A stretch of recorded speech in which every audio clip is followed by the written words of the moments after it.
আসসালামু আলাইকুম রহমতুল্লাহ। ব্যাংকিং বার্তার পক্ষ থেকে স্বাগত জানাচ্ছি আমি নির্ঝর। অর্থনীতি ও ব্যাংকিং সকল আপডেট পেতে সাবস্ক্রাইব করে বেল বাটনটি চাপুন। চলুন এবার দেখে নেওয়া যাক আজকের আপডেট।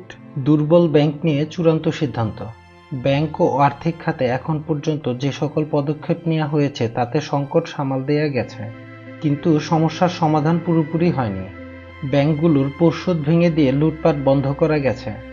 অনিয়মের মাধ্যমে ব্যাংক থেকে টাকা বের করে নেয়ার পথ বন্ধ করা হয়েছে। বৈদেশিক মুদ্রার মজুদের পতনও থেমেছে। ব্যাংক খাতে এখন দ্রুততম সময়ে পরবর্তী পদক্ষেপ নেওয়া শুরু করতে হবে। গ্রাহকের আস্থা বাড়াতে হবে, কারণ গ্রাহকের আস্থাই ব্যাংক খাতে সবচেয়ে বড় সম্পদ। কিছু কিছু পদক্ষেপ নেওয়ার কথা ভাবা যায়।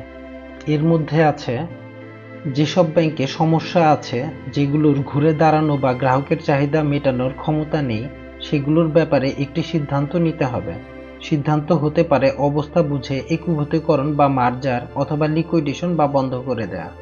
কারণ এ সকল ব্যাংক যতদিন থাকবে, যতদিন গ্রাহকের অর্থ দিতে পারবে না, ততদিন আস্থাহীনতা বাড়তে থাকবে। ধীরে ধীরে ভালো ব্যাংকগুলো এর প্রভাবে পড়বে। কাজেই এখন চূড়ান্ত সিদ্ধান্ত নিতে হবে যে এ সকল ব্যাংক এই অবস্থাতেই থাকবে নাকি বন্ধ করে দেয়া হবে। অনির্দিষ্টকালের জন্য গ্রাহককে হয়রানি করা কাম্য নয়। কিছু ব্যাংক থেকে যারা টাকা তুলে নিতে চান তাদের জন্য বাংলাদেশ ব্যাংক একটি উপায় বের করতে হবে। অথবা আমানতকারীরা আদালতে গিয়ে মামলা করতে পারেন এবং ক্ষতিপূরণ দাবি করতে পারেন।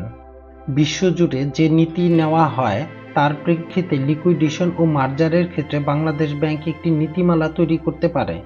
বেসরকারি খাতে ঋণ প্রবাহ বাড়ানোর পদক্ষেপ নেওয়া দরকার। বেসরকারি খাতে ঋণ কমলে সেটা অর্থনীতির স্থবিরতার লক্ষণ বলে গণ্য হয়।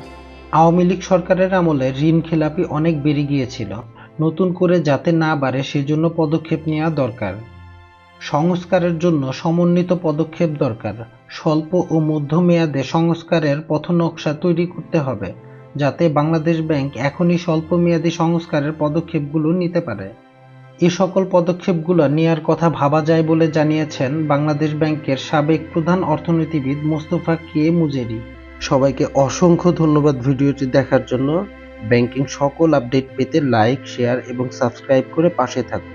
দেখা হবে পরবর্তী কোনো ভিডিওতে। সে পর্যন্ত সুস্থ থাকুন, ভালো থাকুন। আসসালামু আলাইকুম রহমতুল্লাহ।